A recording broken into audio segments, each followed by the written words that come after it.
Well, hey guys, how's it going? Welcome back to the Scout Tactical channel. So today I'm doing the Smith & Wesson M&P-10 rifle, which is one of my all-time favorites. I will never sell this gun.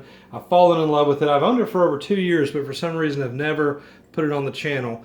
It is a great rifle. You have to have one of these in your collection. So you notice the M&P-10. Above it's the M&P-15, which you've already seen on the channel. Of course, the M&P-15 is an AR-15. And it's in 223 or 5.56 NATO, as you guys already know. The M&P-10, as you've probably figured out, is a nod to the AR-10 rifles that originally came from Armalite, but now DPMS and Rock River, and several people do. And those are in 308. So you get a much bigger caliber, 308 versus 223, right? 30 caliber versus 22 caliber. Still plenty potent, and this is actually my deer hunting rifle right now. I'm going to build it up this year to be a supreme deer hunting rifle. I have a lot of accessories that I've already gotten in, and I'll go through that in a second. So first, just spec for spec, I put the M&P-15 Sport, the original Sport there, just for comparison. Look at the size difference. It isn't much, and that's the biggest thing. If you've been around ARs for a while, you'll know that AR-10 type rifles normally get pretty big. They're way thicker, they're way heavier, in the 9 and 10 pound range, sometimes more, and just to shoot 308, which, as you can see, yeah, the magazine, well, look at this versus this. It's a lot bigger. This is a bigger mag. This is a longer round, 308. Still a short action round, but a bigger round than 223 for sure. So this rifle solves some of those problems. Smith & Wesson, however they did it, went to the drawing boards and designed an AR-10, a 308 AR that's just a little bit bigger than a 223 or an AR-15. And that's kind of amazing. Now, don't get confused on the barrel there. So you see the regular AR-15 type 16.5-inch barrel. This rifle comes with an 18-inch barrel plus there's a flash hider. So the rifle itself, though, is still pretty standard in the AR furniture-wise. It comes from the factory with a standard telestock, the 6-position telestock, standard, glacier guard type, military issue hand guards that do have a heat shield inside. And instead of a front sight post like this A2 post, it just comes with a flat railed, as you can see, a railed gas block.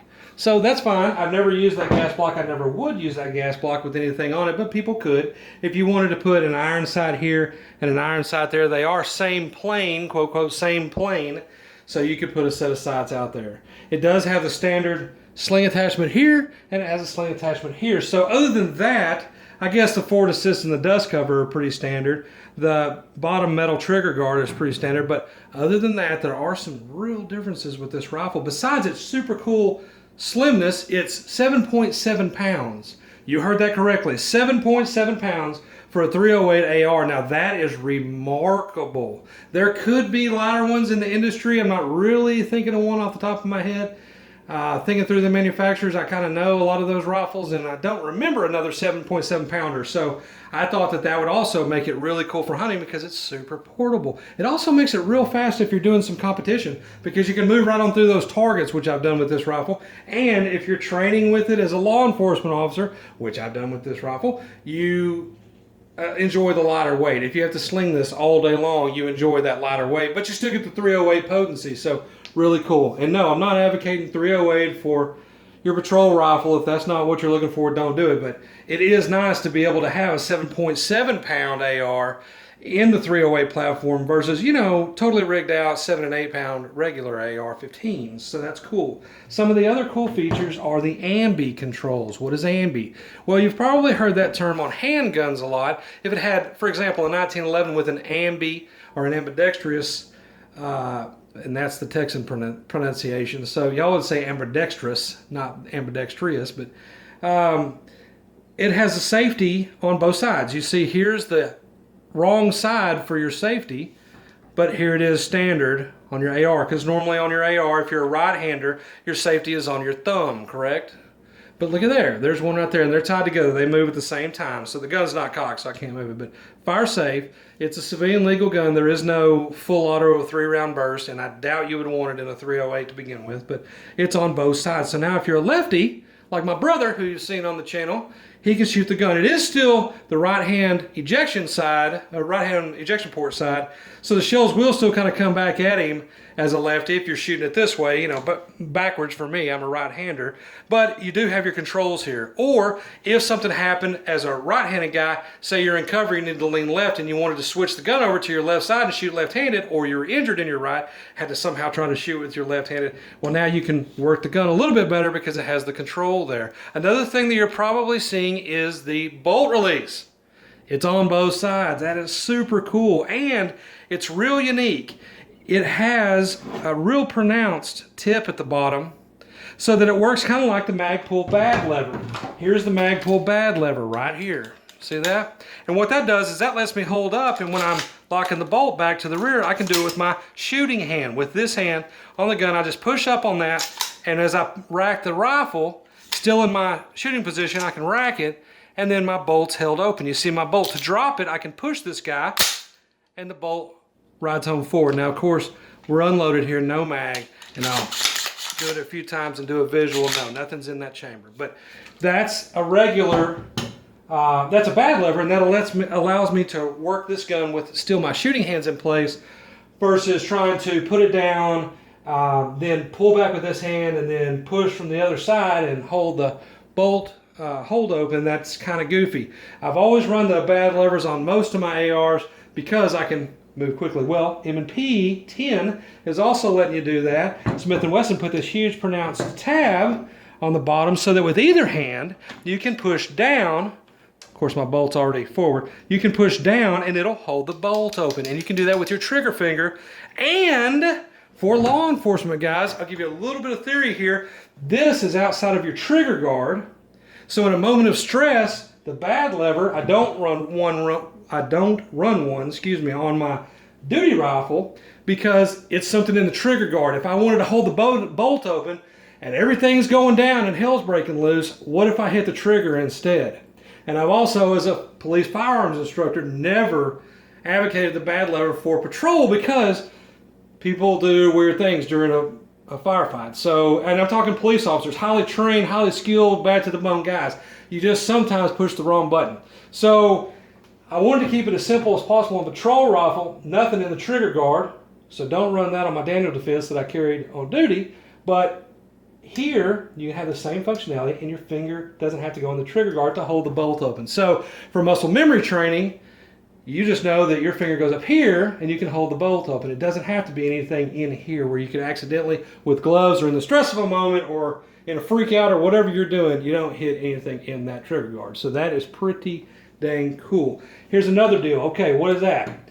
That is your mag release, right? This button right here. Everyone knows that. It's on this rifle as well. On all ARs, with your trigger finger and a right-handed person, you can push the mag release. Very cool. Well, as you figured out, it's on both sides. It's in the form of this lever right here. So super cool. It's that guy.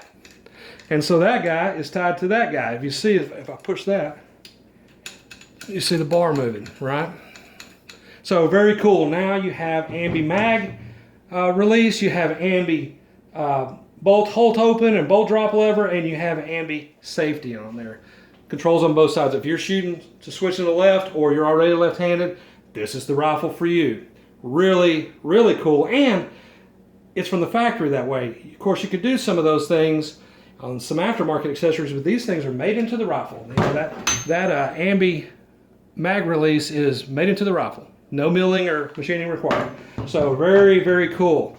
Now let's talk money, because money is what makes the world go round.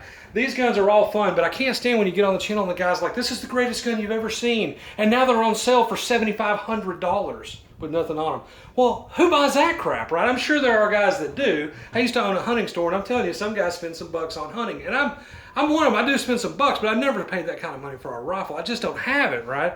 So the M&P-10 is cool because, like its little brother, the M&P-15, it is budget friendly. MSRP is $16.19 in most gun stores today. I'm in Texas, but in most gun stores that I see and on gunbroker.com, you see these going for $1,300 to $1,400. So that's really a value when you consider that it's a 308. When you consider that it's a 308, please take that into consideration. If you look at every manufacturer like FN with the SCAR 16 versus the 17, POF is making a lot of 308s versus 223 ARs. All these companies that have, DPMS has 223s and 308s, Rock River.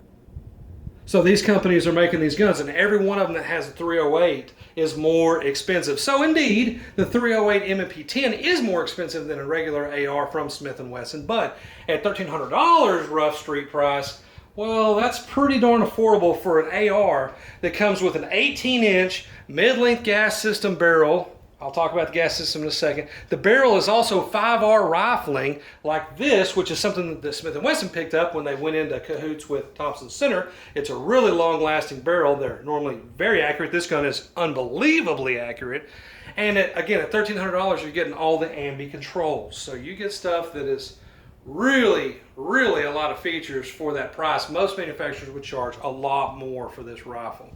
The gas system, so a carbine length gas system you see is short, the mid length goes a little longer, and see the gas block, there's a gas tube under here that when the round goes off, it pushes gas through the tube, and the tube makes your bolt go back. That's how that all works. So the longer the gas tube, generally the softer shooting or softer recoil in that bolt is. Now, again, it's an AR, so there's not much recoil to this. I'm talking about the energy moving that bolt back. It's enough. It ejects the round no problem, but it is softer and normally a little less fouling in the chamber area in the action when you're shooting a mid-length gun. That's why my Daniel Defense is a mid-length and several of my rifles are mid-length. But they're doing a mid-length on this 308, and that's cool. It is a little more thump. I mean, it's noticeably more, but it's nothing uncontrollable than the 223. Okay.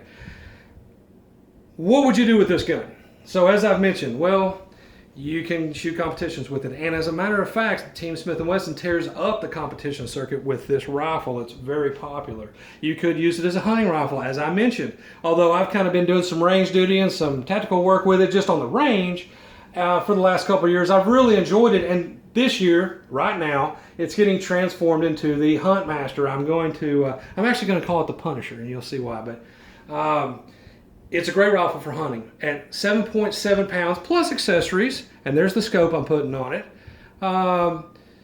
it's still very carryable. I'm running this year an Everly Stock Gunrunner H2 pack. It has a scabbard on it, and I will wear this rifle on my back as I climb in the tree stands and hike around the trails. So, very portable gun. And again, 18-inch barrel, very portable gun. It fits in the scabbard just fine. So all in all, I can't recommend the Smith & Wesson M&P-10 more. They're super ultra Smith & Wesson awesome and reliable. I've never had a failure. It doesn't fail to extract. It doesn't fail to feed. It eats anything. It shoots the metal M&P mag that came with it. It shoots all of my LR308 PMags, SR25 PMags from Magpul that I have. It will run anything, and it shoots any kind of ammo. I've never found a certain ammo that it doesn't like as far as a functionality standpoint. Now, it does have a 1 in 10 twist, which is very standard for the 308, and it seems to shoot, you know, most of your normal stuff in the 150 to, or 147 for FMJs, but 147 to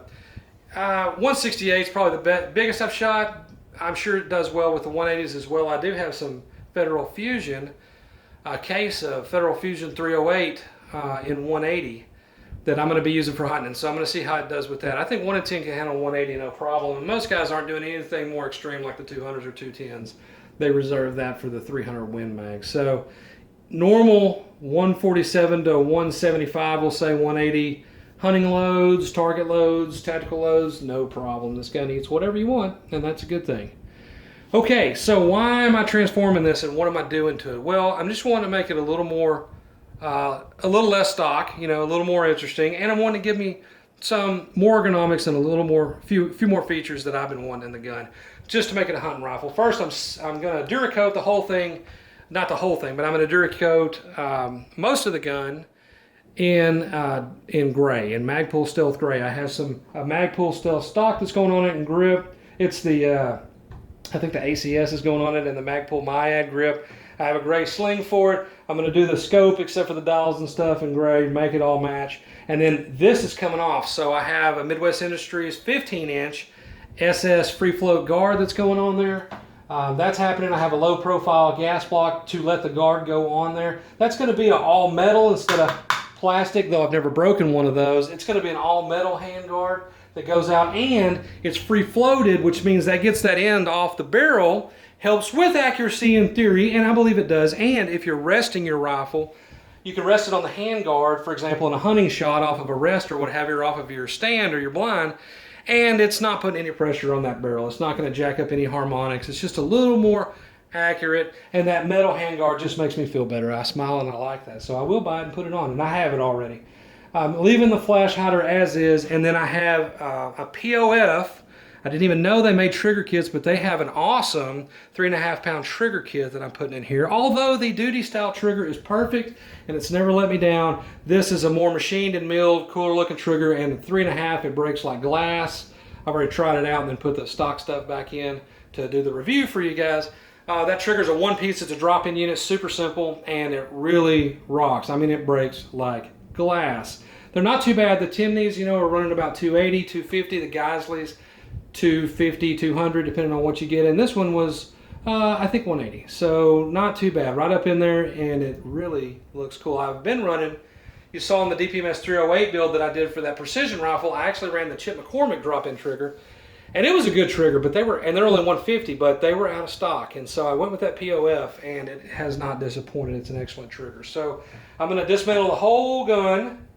I have bought vice blocks, the Delta Ring wrench, all this stuff to take the handguard off. I'm going to disassemble the whole rifle so that my little controls are all out of here and stuff. I'm going to Cerakote, or Duracoat in this case, the whole thing gray, and the scope, and then put the handguard on there. It's going to be gray as well. The barrel will still be black, and we'll be ready to go. So it's a real nice one. By the way, this scope is the Leupold Mark AR Mod 1 with a mil-dot reticle in 4-12 by 40. So it's a cool scope. And don't freak out, fashion gun owners. I know that that's a Nikon M223 mount.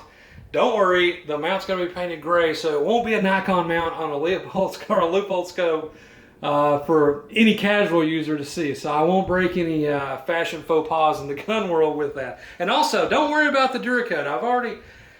I've probably painted, when I owned my hunting store, I used to get dinged up guns all the time, and my brother and I would work gun shows every weekend, and I would paint probably 40, 50 guns a week for 3 years. So I probably painted 2,000 guns, 1,500 guns. Duracoat's just fine. Cerakote's just fine. So don't worry about, oh, you should have it dipped, or you should have it painted, or you know what, you should do what you want to do for your rifle. I'm telling you, Duracoat's just fine if you let it sit a little while. What I do is I clean the whole gun, which it's got some little oil spots on it. I clean the whole rifle with an acetone, something like that.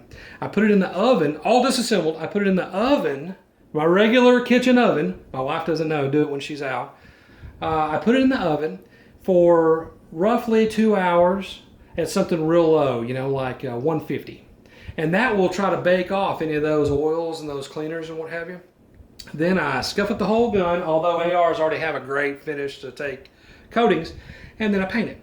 And then I let it sit. The guys that reassemble that rifle and want to go out that weekend, those are the guys getting the chips, cracks, fingerprint smudges, the wrinkles, all that stuff. Chill. Don't put too much paint on it, for one, because then it'll run or bubble. And just coat the thing, let it be, and let it sit. I literally will paint this gun and not even touch it for 2 weeks. And I live in Texas. It's the end of August, and so guess what? It's 100 outside every day. I hang it in my garage where I painted it outside of the garage door. I'll hang it right inside the garage, so it's protected from dirt. The garage door stays down, and it just sits out there baking every day at about 105, which is beautiful in Texas during August. So it's a good time to paint guns if you live in this area. But I'll let that thing sit. Then I'll start pulling all the tapes off of it and maybe reassemble the gun, and then probably let it sit another 2 weeks. Because I have time. Opening day in Texas isn't until November 1st for most people. On my place, it's a managed place, and we get rifle season as of October 1st. But I have another month, so I'll let the gun sit that time.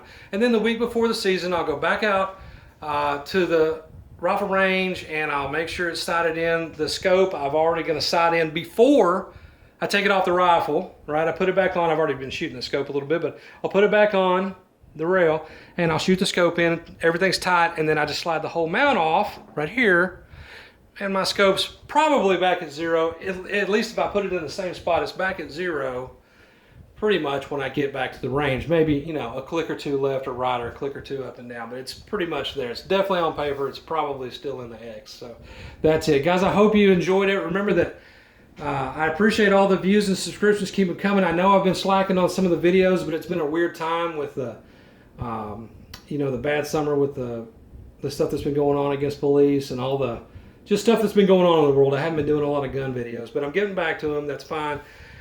I do appreciate those views and subscriptions, and I promise you some more videos. Remember that Scout Tactical is the guns and gear, but I also have two other channels. Scout Prepper doing the emergency preparedness stuff and some of the camping gear, hiking gear, stuff like that. And I have Scout Hunter, which is my hunting stuff. It's showing some of the deer we get. It's showing some of the little trips we go on. And I'm doing the hunting firearms and things like that, some Remingtons, things like that. Check all three channels out. Check us out on the web at scouttactical.com. I'm still working on that new website. It's nearly done. Check us out on Facebook at Scout Tactical, Scout Prepper, and Scout Hunter, and then Scout Tactical for Instagram.